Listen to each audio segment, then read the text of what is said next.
Assalamualaikum warahmatullahi wabarakatuh. Waalaikumsalam warahmatullahi wabarakatuh. Selamat siang Ibu. Sebelumnya kami dari mahasiswa Pelita Bangsa ingin mohon izin untuk mewawancara Ibu terkait kurikulum deep learning yang saat ini diterapkan di sekolah SDN Pasir Sari Salatiga. Sebelumnya kami izin memperkenalkan diri dulu ya Bu, karena kan kata patah tak kenal maka tak sayang. Kalau kata Arul, main sayang. Ya, baik, saya sendiri Siti Mutia, biasa dipanggil Putri, jadi Ibu nanti boleh panggil saya Putri. Perkenalkan nama saya Sarana Yazini, bisa dipanggil Sarah. Iya. Baik Ibu, perkenalkan nama saya Idam Udara. Saya sendiri. Sudah kenalan, apa harus kenalan apa enggak nih? Boleh dulu. Ya, saya dengan Ibu Hani. Ya, baik. Ibu sebelumnya kami berterima kasih karena sudah menyempatkan waktu luang Ibu untuk kami wawancarai terkait kurikulum ini. Mungkin kami langsung mulai aja ke pertanyaan ya Ibu. Boleh, Mbak. Ibu, saya izin bertanya ya Bu, kurikulum apa yang Ibu gunakan di SD Pasir Sari 03 ini? Kurikulum yang kami gunakan kurikulum Merdeka. Kemudian juga saya bertanya di belakang itu kurikulum atau bukan? Di belakang kurikulum atau bukan? Kata belajar tadi disampaikan mengenai kurikulum deep learning katanya ya. Jadi itu mohon untuk diluruskan kembali, tidak ada kurikulum deep learning. Kami di sini menggunakan kurikulum Merdeka. Terus yang kedua Ibu, pendekatan pembelajaran apa yang bisa Ibu gunakan?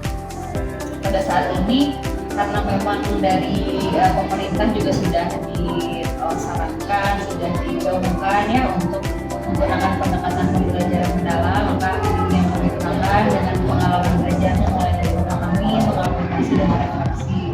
Tapi di samping itu juga masih menggunakan pendekatan lainnya gitu ya, seperti jika kita berhadapan dengan siswa maka berdiferensiasinya tidak kita hilangkan, tetap memfasilitasi anak sesuai dengan kebutuhannya.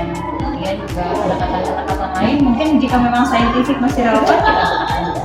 Jadi nggak hanya terbatas dengan satu pendekatan saja gitu ya. Apakah Ibu mengetahui tentang pendekatan deep learning atau pembelajaran mendalam? Untuk saat ini pembelajaran mendalam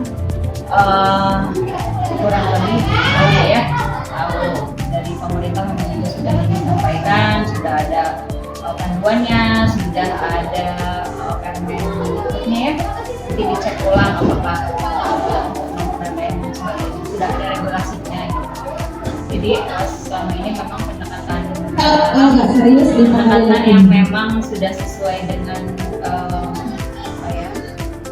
kebutuhan zaman gitu ya, memenuhi sudah relevan juga karena di dalam pengalaman belajarnya tadi merupakan 3 langkah ini sudah sesuai gitu ya, sesuai dan juga insya Allah akan berdampak pada anak-anak, mulai anak-anak memahami pengetahuan yang mereka peroleh baik itu dari berbagai sumber ya, dari bapak guru, dari bahan bacaan, dari internet dan lain sebagainya.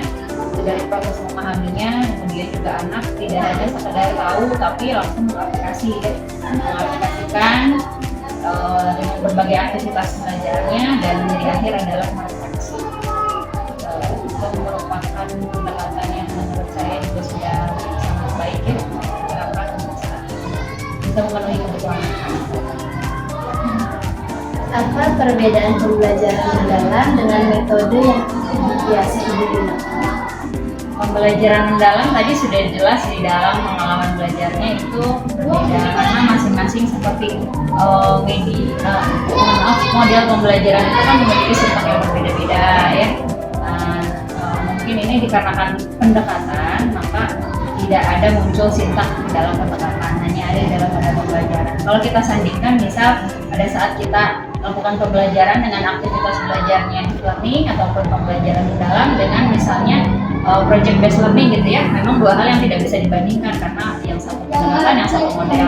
Tapi dalam langkah-langkahnya, dalam sintaksnya itu pasti berbeda gitu ya. Berbeda mulai dari seperti problem based learning itu kan mulai dari analisis masalah, kemudian juga mungkin ada proses diskusi dalam penyelesaian masalah, dan lain sebagainya lah. Jadi untuk tempatnya mungkin saya juga tidak hafal ya untuk sintaks PBL, PJBL, bahkan inquiry,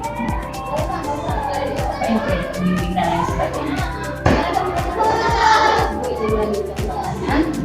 Terus selanjutnya, ketika melakukan pembelajaran tersebut, apakah guru kelas itu selalu menyiapkan alat pembelajarannya gitu? Kayak tadi misal PJBL itu guru itu selalu menyiapkan atau memang kayak materi dulu nih baru nanti diajarin?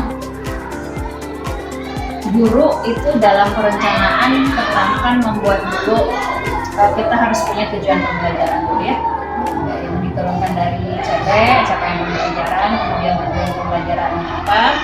Nah nanti untuk seperti model pembelajaran, pendekatan, kemudian bahkan sampai ke media pembelajaran yang akan digunakan, strategi yang akan digunakan itu disesuaikan dengan karakteristik materi pokok yang tadi sudah diturunkan dari tujuan pembelajaran. Jadi di awal tentu kita lebih berfokus kepada tujuan pembelajaran apa dulu yang hendak dicapai, karakteristik siswanya juga ya. Kemudian jika memang bervariasi beragam dari siswanya maka strateginya pun akan disesuaikan dan disesuaikan pula dengan materi pokok yang memang akan disampaikan. Itu pasti dipersiapkan oleh guru kami di SDN Pasar Sari 3. Mulai dari analisis kebutuhan dulu, analisis karakteristik peserta didik, gitu ya. Kemudian analisis dari salurannya memadai atau tidak. Gitu. Meskipun kita misal meng-ATM modul ajar misalnya, itu lesson plan-nya sudah lengkap dari tujuan, langkah sampai kepada assessment-nya itu sudah lengkap, sudah ada.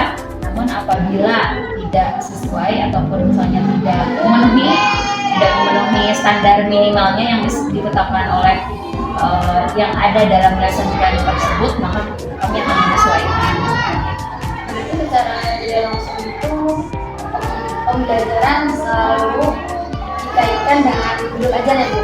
Selalu apa ya, kayak prepare-nya tuh pakai modul ajar dulu gitu, nanti biar terprosedur gitu belajarnya apa gimana Bu?